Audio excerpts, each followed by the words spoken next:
First tonight, it was an act really of wanton cruelty committed against defenseless television viewers. Last night, CNN subjected its tiny audience to what it described as a climate change town hall. The thing went on for 7 hours. That's a long time. In fact, that's so long that climate predictions made at the start of the evening could have been proven wrong by the end.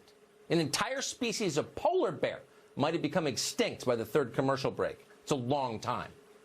And yet, in the name of science, a few hardy souls attempted to watch the entire thing. Now, we can't say with certainty what happened to them, though, of course, they're in our prayers. But at least one of them lapsed into total unconsciousness. Watch this. Say enough of having the oil industry, the fossil fuel industry, write all our laws in this area. No more. No more. He was the lucky one. If he was sleeping deeply enough, he might have missed CNN asking Julian Castro what his administration would do to fight, quote, environmental racism. We're not making that up. But that's just the tip of the rapidly melting iceberg. Though it was billed as a show about the environment, in fact, last night was really an exercise in sweaty moral posturing. At times, the evening became so strident that even the candidates on stage couldn't keep up with it all. Cory Booker, for example, he tried to reassure viewers that Democrats don't really want to take people's meat away. Apparently, he'd forgotten that Kamala Harris had just called for that. I hear about it all the time. Booker wants to take away your hamburger. That is the kind of lies and fear-mongering that they spread out there, that somehow the Democrats want to get rid of hamburgers. But would you support changing the dietary guidelines? Yes. You know, the food pyramid, what people yes. to reduce red meat specifically. Yes, I would. So Kamala Harris has been thinking a lot about what you eat, and she thinks you eat too much red meat. And she plans to do something about it once she's elected God. That and a number of other things. In fact, there are quite a few things in America that Kamala Harris plans to ban immediately. Will you commit to implementing a federal ban on fracking your first day in office, adding the United States to the list of countries who have banned this devastating practice? There's no question I'm in favor of banning fracking. So, yes. So would you ban offshore drilling? Yes. And I've, again, worked on that. Plastic straws are a big thing right now. Yeah. Do you ban plastic straws? I think we should. Yes. Banning drinking straws. I mean, it's just mindless and annoying. If you actually cared about plastic pollution, and you should care about plastic pollution because it's horrifying, you would punish China for dumping plastics into the ocean. But of course, no one on the left wants to do that because they're busy sucking up to China. But banning fracking? Now, that's just demented.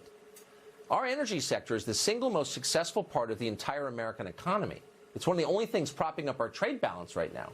It's been a savior of last resort for rural areas devastated by globalization. Kamala Harris doesn't care about any of that. She probably doesn't even know. When you're a soulless demagogue bent on acquiring power at all cost, details are not relevant. All you see is yourself at the finish line, arms in the air. Ambition is a powerful drug. And yet, if we're being honest about it, Harris was not even close to the least appealing candidate on the stage last night. That award goes without question to Father Pete Buttigieg, the patron saint of South Bend, Indiana. Father Buttigieg launched into a sermon last night that would have made Jonathan Edwards proud. Sinners in the hands of an angry climate god. You know, if you believe that God is watching as poison is being belched into the air of creation, and people are being harmed by it, countries are at risk of vanishing in low-lying areas, what do you suppose God thinks of that? I bet he thinks it's messed up. At least one way of talking about this is that it's a kind of sin. You shudder to think of the torments waiting for you in Father Pete's Episcopalian version of hell. Imagine him lecturing you superciliously for eternity, wagging his little fingers in your face, bragging about his virtue. It's enough to make you want to obey. Father Pete, though, fears no such judgment. At the very same time he's yelling at you about belching poison into the air of creation, Father Pete himself is likely to be sipping Perrier at 50,000 feet in a leased Gulf Stream. According to an Associated Press report, Buttigieg flies on climate-destroying private jets more than any other Democratic candidate in the race right now. How can that be? We asked the Buttigieg campaign that question today, and they responded. Here's their response. Quote, we fly commercial as often as possible and only fly non-commercial when the schedule dictates. Non-commercial. Oh, that makes sense. The schedule dictates. So when it's convenient, Father Buttigieg follows his own commandments. The rest of the time, when the schedule dictates, he's happy to belch poison into the air of creation. So you're not allowed to drink from a plastic straw. That's immoral. But Father Pete gets to keep his private plane. So no wonder rich people love climate activism. For them, it's all upside. It's not so great for everyone else, unfortunately. For poor people in the third world, it's going to be especially tough. They're not going to be allowed to have as many children as they would like. Watch Bernie Sanders explain. Empowering women and educating everyone on the need to curb population growth seems a reasonable campaign to enact. Would you be courageous enough to discuss this issue and make it a key feature of a plan to address climate catastrophe? Well, Martha, the answer is yes.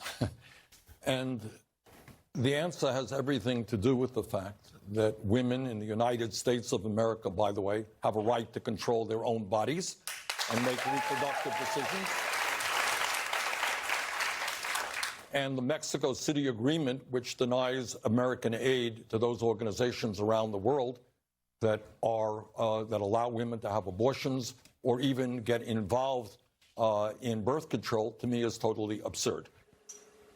Oh, there you go. Sanders says it right out loud.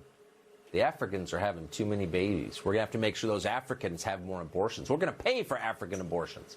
We're also, by the way, we're going to have to control what people eat, how they travel and where, what they do for a living. We're going to have to control every detail of their formerly personal lives. We're in charge now of everything. That's the message. Suddenly you realize none of this has much to do with the environment. Justin Haskins is